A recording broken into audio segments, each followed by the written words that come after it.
Joshua 8. Ai destroyed. Then the Lord said to Joshua, "Do not be afraid, do not be discouraged.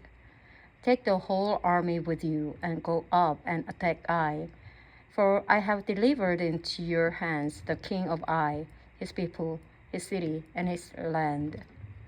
You shall do to Ai and its king as you did to Jericho and its king, except that you may carry off the plunder and livestock for yourselves. Set an ambush behind the city." So Joshua and the whole army moved out to attack Ai.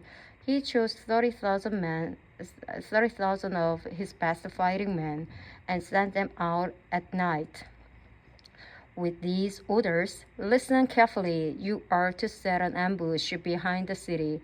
Don't go very far from it. All of you be on the alert.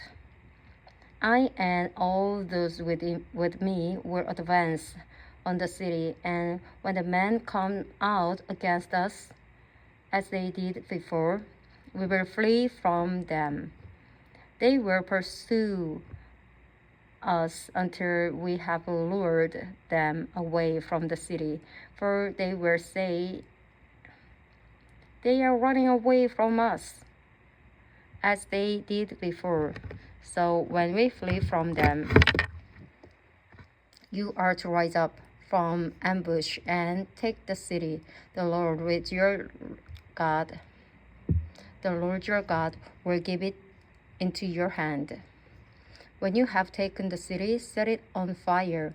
Do what the Lord has commanded. See to it. You have my orders." Then Joshua sent them off, and they went to the place of ambush and lay in wait between Bethel and Ai, to the west of Ai. But Joshua spent the night with the people. Early the next morning, Joshua mustered his army, and he and the leaders of Israel marched before them to Ai. The entire force that was with him marched up and approached the city and arrived in front of it.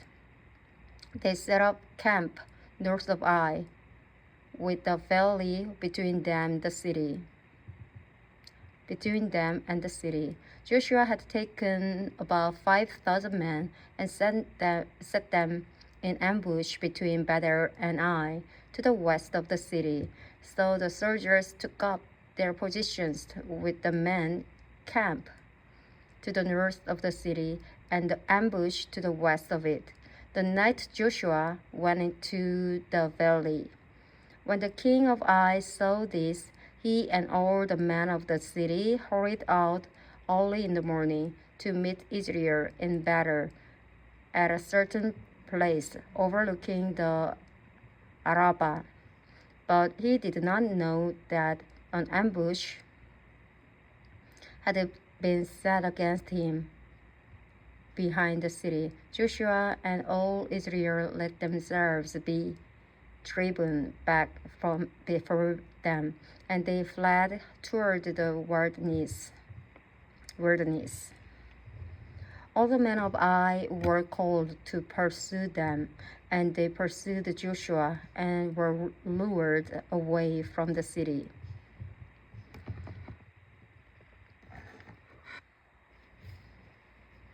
Not a man remained in Ai or Bethel who did not go after Israel.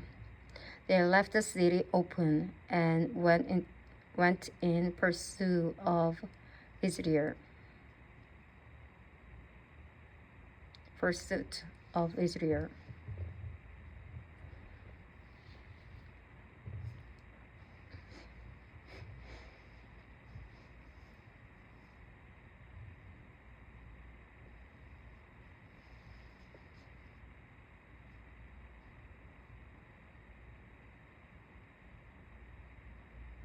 Then the Lord said to Joshua, "Hold out toward Ai the javelin that is in your hand, for into your hand I will deliver the city." So Joshua held out toward the city the javelin that was in his hand. As soon as he did this, the men in the ambush rose quickly from their position and rushed forward. They entered the city and captured it and quickly set it on fire. The men of Ai looked back and saw the smoke of the city rising up into the city, but they had no chance to escape in any direction. The Israelites who had been fleeing toward the wilderness had turned back against their pursuers. For when Joshua and all Israel saw that the ambush had taken the city and that smoke was going up from it, they turned around and attacked the men of Ai. Those in the ambush also came out of the city against them, so that they were caught in the middle, with Israelites on both sides. Israel cut them down, leaving them neither survivors nor fugitives.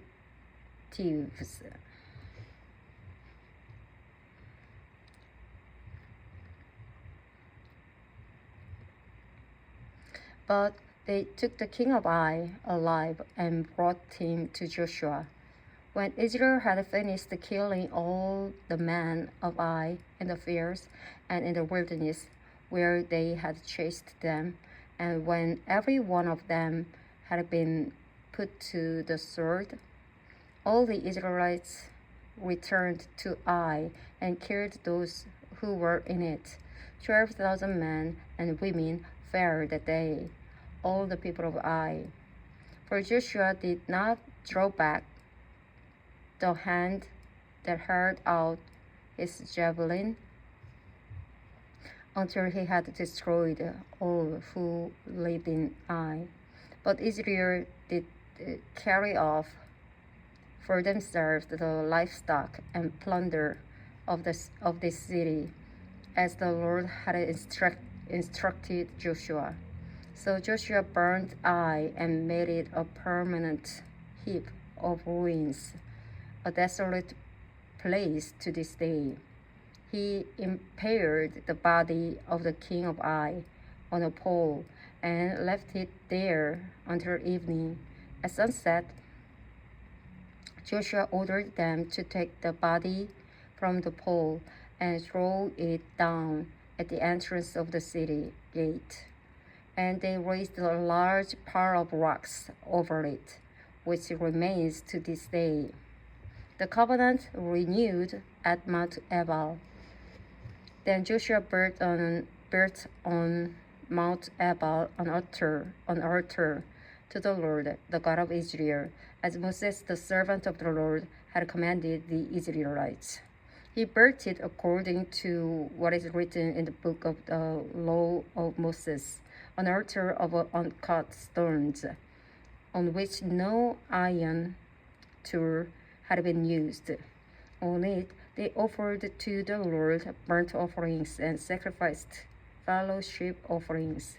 There, in the presence of the Israelites, Joshua wrote on stones a copy of the law of Moses. All the Israelites with their elders, officials, and judges were standing on both sides of the Ark of the Covenant of the Lord, facing the Levitical priests who carried it. Both the foreigners living among them and the native-born were there. Half of the people stood in front of Mount Gerizim, and half of them in front of Mount Ebal, as Moses, the servant of the Lord, had formerly commanded when he gave instructions to bless the people of Israel. Afterward, Joshua read all the words of the law, the blessings and the curses, just as it is written in the book of the law. There was not a word of all that Moses had commanded that Joshua did not read to the whole assembly of Israel, including the women and children and the foreigners who lived among them.